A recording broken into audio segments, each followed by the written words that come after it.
जैसे ही मूवी शुरू होती है हम एक वीडियो क्लिप देखते हैं। उसमें एक औरत 3 बच्चों के साथ खड़ी होती है, 2 लड़के और 1 लड़की। अब यहाँ से मूवी की रियल स्टोरी स्टार्ट होती है। हम देखते हैं एक आदमी को जिसका नाम अर्जी होता है। उसकी वाइफ भी थी और उन दोनों का बेबी होने वाला था। क्योंकि वेकेशन थी, वो लोग और उनके दोस्त प्लान बनाते हैं हम इन्हें गुजारने के लिए ऑस्ट्रेलिया जाएंगे। और अब वो लोग सारी पैकिंग कर लेते हैं, एक साथ मिलके एक गाड़ी में निकलते हैं क्योंकि उन लोगों को एयरपोर्ट जाना था। और अब हम देखते हैं वो कार में बैठकर एयरपोर्ट जा रहे थे कि तभी उनके सामने एक अजनबी लड़की आ जाती है। गाड़ी से अर्जी का एक दोस्त बाहर जाता है, इस लड़की से पूछता है कि तुम्हें क्या हुआ है। तो वो कहती है कि मुझे मदद की ज़रूरत है और अकेली हूँ, मैं अपने घर नहीं जा पा रही हूँ, क्या आप लोग मुझे मेरे घर तक छोड़ सकते हैं? मेरा घर एयरपोर्ट के रास्ते में पड़ेगा। वो लोग समझते हैं कि इस वक्त इस अकेली लड़की की मदद करना एक अच्छी बात है, तो वो उसे अपनी गाड़ी में बिठा लेते हैं कि रास्ते में इसे छोड़ देंगे। और अब हम देखते हैं कि उसका घर आ चुका था। जिस जगह इसका घर था वो वहाँ पर कोई भी नहीं था, वो जगह बहुत सुनसान थी। वो अजनबी लड़की इनसे कहती है कि आप लोगों ने मेरी इतनी मदद की है, आप लोग मेरे घर के अंदर आ जाएं, मैं आप सबको अपनी मॉम से मिलवाती हूँ। वो लोग आना तो नहीं चाह रहे थे, उसके ज़्यादा इसरार करने पर जाना पड़ता है। वो लोग घर के अंदर दाखिल हो जाते हैं। फिर वो अजनबी लड़की की माँ वहाँ पर आ जाती है, उनसे बातें करने लगती है और जिससे वो सबसे ज़्यादा नोटिस कर रही थी अर्जी की वाइफ थी। फिर वो उन सब से कहती है कि आप सब बैठकर बातें करें, मैं आपके लिए डिनर बना कर लाती हूँ। इन दोस्तों में से एक लड़की कहती है कि मैं ज़रा बाहर जाके स्मोकिंग कर रहा हूँ। बाहर जाके स्मोकिंग करने लगती है तो कोई आदमी उसे नज़र आता है। उसे लग रहा था कि जैसे वो किसी को घसीट कर लेकर जा रहा हो। अभी ये देख ही रही थी कि वो आदमी उसे देख लेता है और उसे काफ़ी गौर से देखने लगता है। इस बार वो लड़की डर जाती है, उसे इग्नोर करके अंदर आ जाती है। इसके बाद वो अपने दोस्तों के साथ पूरे घर को देखने लगती है, जहाँ पर वो अजीब लड़की के मोम डैड की तस्वीरें लगी थीं। उस अजीब लड़की की मोम का नाम दारा होता है, वो इस मूवी की मेन कैरेक्टर भी थी। अभी वो तस्वीरें देख ही रहे थे कि तभी वहाँ पर दारा का बेटा आ जाता है। वो अर्जी की दोस्त से पूछता है कि तुम डर के अंदर क्यों आ गई। इसके अलावा उससे कई बातें करने लगता है और फिर हम देखते हैं कि दारा उनके लिए टी लेकर आती है। उसके बाद वो डिनर टेबल के पर सब खाना खाने लगते हैं। इसके बाद अर्जी और उसकी वाइफ रूम में आराम करने के लिए चले जाते हैं, लेकिन दूसरी तरफ भी बाकी लोग देखते देखते सारे बेहोश होने लगते हैं। वो अपनी होश खो चुके थे, ऐसे लग रहा था जैसे दारा ने खाने में कुछ मिलाया था। बेचारा एक लड़का डाइनिंग टेबल पर ही बेहोश हो गया था और जब उसे होश आता है तो वो अजनब लड़की उसके पास खड़ी होती है। वो उससे कहता है कि मेरे बाकी दोस्त कहाँ हैं। तो वो लड़की कहती है कि वो सो रहे हैं। तो वो उसे कहती है तुम्हें भी सो जाना चाहिए, तुम भी थके हुए होगे। लेकिन वो लड़का नोटिस करता है इस लड़की की हरकतें अजीब हो रही हैं और उसे डाउट भी होता है कि उसके दोस्त उसे छोड़कर रेस्ट करने कैसे जा सकते हैं। तभी वो अजीब लड़की उसकी तरफ बढ़ती है, लेकिन वो उसे पुश कर देता है। तो वो अजीब लड़की इस पर छुरी से इसके बाजू पर कट्स लगा देती है। वो लड़का उससे डरकर वहाँ से भागने लगता है और फिर वही चाकू उठाकर उसकी तरफ बढ़ता है और कहता है क्या मसला है तुम्हारे साथ। तभी वो अजीब लड़की इस पर हमला करने की कोशिश करती है और इसी दौरान उस अजीब लड़की का भाई आ जाता है। इन सब के शोर की आवाज़ सुनकर वहाँ पर अर्जी और उसकी वाइफ भी आ जाती है, लेकिन वो लड़का यानी दारा का बेटा उनका भी कुछ ख्याल नहीं करता। उनके दोस्त का बाजू उनके सामने तोड़ देता है। उसके बाद वो अर्जी के पास जाता है। वो जालिम इंसान अर्जी की टांग तोड़ देता है।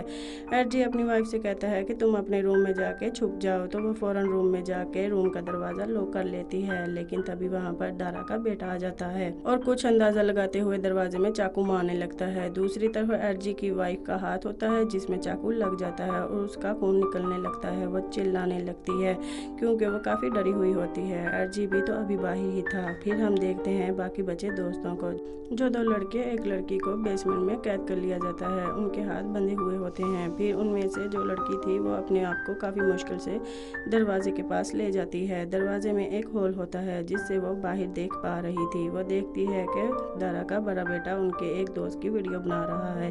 उसने उसे बेहोश भी नहीं किया हुआ था। एक आरी उठाता है और उसका सर काट देता है और फिर देखते देखते उसकी पूरी बॉडी के टुकड़े कर देता है और उसे एक शॉपर में बंद कर देता है। उसके बाद वो उन तीनों के सामने वो बैग लेकर जा रहा होता है कि तभी इसमें से उस लड़के का सर बाहर आता है और वो लोग फिर से चिल्लाने लगते हैं क्योंकि उनको भी दिख रहा था कि उनकी मौत भी सामने थी। वो लड़की काफ़ी परेशान हो जाती है और दारा का बड़ा बेटा उसी को अपने साथ बाहर ले आता है, उसे स्ट्रेचर पर लेटाता है, उसे बांध देता है। वो आदमी उस लड़की को काफ़ी टॉर्चर करता है। उसके बाद वो आदमी बेसमेंट में दोबारा आता है लड़कों को टॉर्चर करने के लिए। इतनी ही देर में वो लड़की अपना हाथ खोल लेती है। जब दारा का बड़ा बेटा दोबारा उसके पास आता है तो वो उसे जख्मी कर देती है। उसी का चाकू निकालकर उसी के पेट में दे मारती है। वो जख्मी होकर नीचे गिर जाता है और फिर इसके बाद खुद को खोलकर वो बेसमेंट में आती है अपने दोस्तों को आज़ाद करने के लिए। अब अपर फ्लोर पर हमें दारा साहबा दिखाई जाती हैं। इसने अर्जी और इसके एक दोस्त को कैद किया था। वो अपनी हेयर पिन से अर्जी को काफ़ी जख्मी करती है। दूसरी तरफ अर्जी की वाइफ जो कि रूम में काफ़ी देर से बंद थी, उसके लिए काफ़ी परेशान हो रही थी और ख़ुद भी काफ़ी उदास होती है कि तभी उसे लगता है कि जैसे बाहर कोई लोग हैं। वो खिड़की से बाहर देखती है और उनको बुलाने की कोशिश करती है, लेकिन वो लोग तो इंसानों का गोश्त खरीदने आए थे। इसकी एक नहीं सुनते और इसे इग्नोर करके वहाँ से चले जाते हैं। वो लोग दारा की बेटी यानी उस अजीब लड़की से गोश्त खरीद कर गए थे। यानी अब समझ आ रहा था कि इनका यही काम था कि ये इंसानों का गोश्त बेचा करते थे।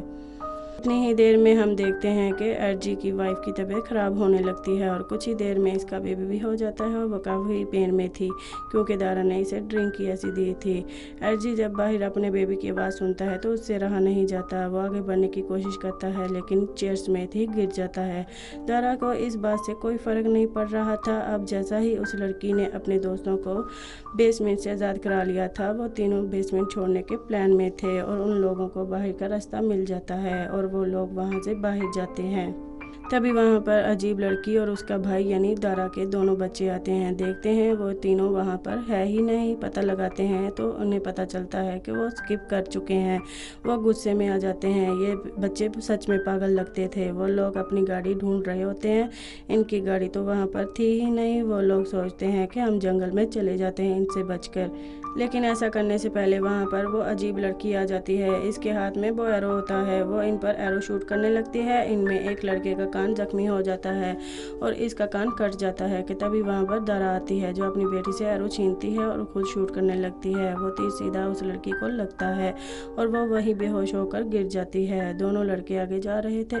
वो नहीं जानते थे कि इनकी दोस्त पीछे रह गई है और एक लड़के को पता चलता है तो वो इसे बचाने के लिए पीछे मुड़ता है क्योंकि उसने ऐसा करके गलती कर दी थी क्योंकि वहाँ पर तब तक दारा का बेटा आ चुका था। वो उसे पीछे से बहुत बुरी तरह मारता है जिसकी वजह से उसका काफ़ी खून बह चुका था और साथ ही साथ उसकी गर्दन तोड़ डालता है। अब वो लड़की वहाँ से भागने लगती है। दारा का बेटा भी उसका पीछा करने लगता है।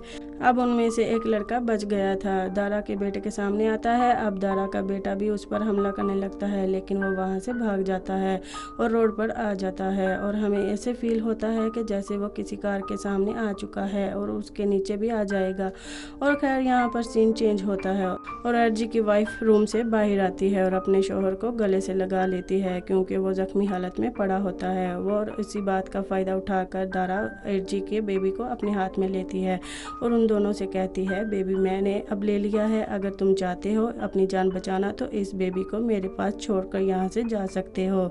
और तुम लोगों ने कोशिश भी की बेबी लेने की तो भूल जाना कि तुम लोग ज़िंदा बच पाओगे यहाँ से। ये तुम लोग के पास अच्छा मौका है सोचने का। मैं तुम लोगों को कुछ ही वक्त दे सकती हूँ। लेकिन अर्जी की वाइफ अपने बच्चे को ऐसे कैसे जाने दे सकती थी। वो इसका पीछा करने लगती है ताकि वो अपना बेबी ले सके। वो उसके बगैर नहीं जीना चाहती थी। पीछे से अर्जी भी उसे आवाज़ें देने लगता है लेकिन वो इसका जवाब नहीं देती तो वो खुद भी इसके पीछे जाने लगता है। अर्जी उनका पीछा करते करते एक रूम में पहुँच जाता है। वहाँ ज़मीन पर काफ़ी हड्डियाँ पड़ी होती हैं और जब वो उठाकर देखता है तो वो बेबीज़ की हड्डियां होती हैं। इसके पीछे दारा का हाथ था और तभी हम देखते हैं अर्जी की वाइफ की गर्दन में दारा की वही हेयर पिन होती है। वो मरने वाली हालत में होती है। अर्जी के पास आती है, इसके पास ही दम तोड़ देती है और मर जाती है। अर्जी को ये देखकर बहुत गुस्सा आता है दारा पर। वो दारा की तरफ बढ़ता है उसे मारने के लिए, इसे काफ़ी मारने लगता है। दारा ने बेबी पहले ही साइड पर रख दिया था। उसी दौरान अर्जी की दोस्त वहाँ पर आती है लेकिन पीछे से दारा का बेटा उसे ले जाता है उसका फेस कवर करके। दूसरी तरफ दारा एडी के ऊपर आ चुकी थी, इसका गला दबा रही थी कि तभी इनके घर कुछ पुलिस ऑफिसर आते हैं और वो बताते हैं कि उनकी कार के सामने एक आदमी आ गया और हमने जब देखा तो हमें आपका घर पास ही लगा। इसको हम आपके पास छोड़ने आए हैं, उसका ख्याल रखा जाए। वो आदमी कोई और नहीं बल्कि एडी का दोस्त ही था। सीन में ये दिखाया गया था कि किसी कार के सामने आ गया, लेकिन हम नहीं जानते थे कि इसके साथ क्या हुआ।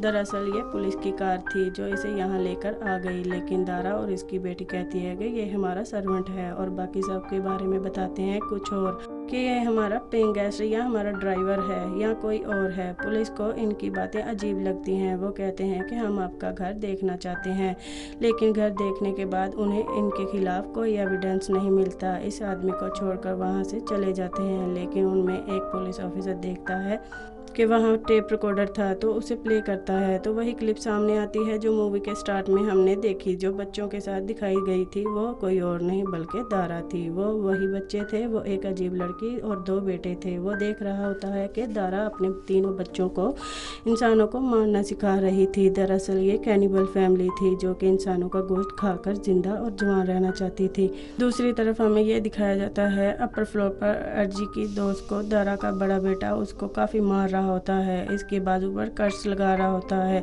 इसके साथ ज़बरदस्ती करने की कोशिश करता है, लेकिन वो लड़की पास पड़ी लकड़ी को इसकी आंख में दे मारती है जिससे उसे काफ़ी दर्द होता है। वो चिल्लाता है, ये आवाज़ पुलिस भी सुन लेती है। उनमें से एक पुलिस ऑफिसर ऊपर जाता है, लेकिन दारा का बड़ा बेटा उसे मार देता है उसका गला काट कर। लेकिन पुलिस ऑफिसर होते ही स्ट्रॉन्ग, वो भी मरने से पहले उसे भी शूट कर देता है। पीछे दारा का छोटा बेटा पूरे घर की लाइट ऑफ कर देता है और इसी बात का फ़ायदा उठाकर दारा की बेटी एक पुलिस ऑफिसर को मार देती है और दारा का एक और बेटा भी एक पुलिस ऑफिसर को ज़ख्मी कर देता है और फिर उसे काट कर मार देता है। इस ऑफिसर का हेड काफ़ी डर जाता है और वहाँ से बाहर निकलता है। एक पुलिस ऑफिसर दारा के छोटे बेटे पर शूट करता है, लेकिन उसे कुछ भी नहीं होता। आगे से दारा का बेटा उसे शूट करके ज़ख्मी कर देता है और फिर उसके बाद दारा की बेटी भी उस पुलिस ऑफिसर को मार देती है। पुलिस ऑफिसर का वो लीडर दारा की बेटी को शूट करके इंजेक्ट कर देता है। जब दारा ये देखती है तो वो गुस्से से पागल हो जाती है। वह एक चाकू लेकर इसके कंधे में फेंकती है। पुलिस ऑफिसर का लीडर भी उसे शूट कर रहा होता है, लेकिन उसे कुछ भी नहीं हो रहा होता। उसके वार से पुलिस ऑफिसर तो नीचे गिर चुका था और इसी बात का फायदा उठाते हुए दारा एक नुकीली चीज उठाकर उस पर कई सारे वार करती है, जिससे वो बेचारा मर जाता है। दारा आती है अपनी बेटी के पास, उसकी बेटी को काफ़ी दर्द होता है और उससे देखा नहीं जाता और खुद ही उसकी गर्दन तोड़ देती है, जिससे वह मर जाती है। ऐसा इसलिए किया था कि उसे ज़्यादा पेन ना हो। और अब हम देखते हैं अर्जी की दोस्त को उसी अपर फ्लोर पर पहुंच जाती है जहां पर अर्जी होता है। वो अपने बेबी को गोद में बैठे काफ़ी उदास होता है। अपनी दोस्त से कहता है कि मेरा बेबी पकड़ो, और इसी के साथ इस रूम में सारे बॉल्स और चीज़ें तोड़ने लगता है। इसकी आवाज़ सुनकर दारा का बेटा ऊपर आ जाता है। वो ऊपर आकर अर्जी की दोस्त को काफ़ी मारने लग जाता है और फिर अर्जी को एक टेबल पर लटा देता है। वो अर्जी की सर काटने ही लगता है कि तभी वहाँ पर उसका दोस्त आ जाता है। वो उसे रोक देता है और उस पर किसी चीज़ का लिक्विड गिरा देता है और साथ ही साथ उस पर चाकू से वार भी करता है, लेकिन दारा के बेटे को कुछ भी नहीं होता और वो अर्जी के दोस्त को भी पकड़ लेता है। उसका भी गला काटने वाला होता है कि तभी अर्जी की दोस्त पीछे से लाइटर फेंकती है, जिसकी वजह से इसकी पूरी बॉडी में आग लग जाती है। यानी कि दारा के बेटे को इस लिक्विड की वजह से आग की लपेट में आ जाता है। इसकी पूरी बॉडी में आग लग चुकी थी। इस बात का फ़ायदा उठाते हुए अर्जी की दोस्त उनको वहाँ से ले जाती है। उनके पास बेबी भी होता है, लेकिन पीछे पीछे वो दारा का बेटा भी आने लगता है, लेकिन आगे से वो लोग इससे भी लड़ते हैं, फिर इसका सर काट देते हैं। तभी हम देखते हैं कि दारा अर्जी के दोस्त का सर काट दिया है। वो इन लोगों की तरफ बढ़ रही थी इन्हें मारने के लिए। दारा के हाथ में आरी होती है, जिसकी वजह से अर्जी की दोस्त जख्मी हो जाती है। तभी वहाँ पर अर्जी भी आ जाता है। वह इसको बचाने की कोशिश करता है, तभी दारा आरी से इसका बाजू काट देती है। वह अपनी पास पड़ी गन को जल्दी से अपनी दोस्त की तरफ फेंक देता है। वह इसे कई बार शूट करने लगती जाती है, लेकिन दारा को पहले तो कुछ नहीं होता, जिसके बाद एडजी की दोस्त उसे आरी से काटने लगती है, उसका गला दबाने लगती है, नेकलेस खींचकर उसे बहुत ज़्यादा मारती है, जिससे दारा मर जाती है। वो लड़की जाती है एडजी के पास, एडजी मरने वाला होता है। वो उसे कहता है कि मेरे बेटे का ख्याल रखना। वो काफ़ी उदास हो जाती है। आरी उठाकर दरवाजे का लॉक तोड़ती है। इसके बाद वो बाहर गाड़ी में आकर बैठ जाती है, लेकिन हमें दिखाया जाता है कि दारा अभी भी जिंदा होती है। वो इसकी गाड़ी के पास आ जाती है। अब वो एडजी की दोस्त फौरन पहले से गाड़ी भगाने लगती है, जिसकी वजह से दारा दूर जाके गिरती है। गाड़ी का दरवाज़ा भी टूट जाता है। एडजी की दोस्त को लगता है कि दारा अब पक्की मर चुकी है। वो काफ़ी वीक हो चुकी थी। वो एडजी की बेबी को प्यार करती है और गाड़ी को वहाँ से टर्न कर लेती है और वहाँ से चली जाती है। लेकिन बैक सीन में हमें दिखाया जाता है कि दारा का हाथ अभी भी हिल रहा था और इसमें अभी भी जान बाकी थी और अभी भी वो जिंदा हो सकती थी। लेकिन इसी पर ये मूवी एंड हो जाती है।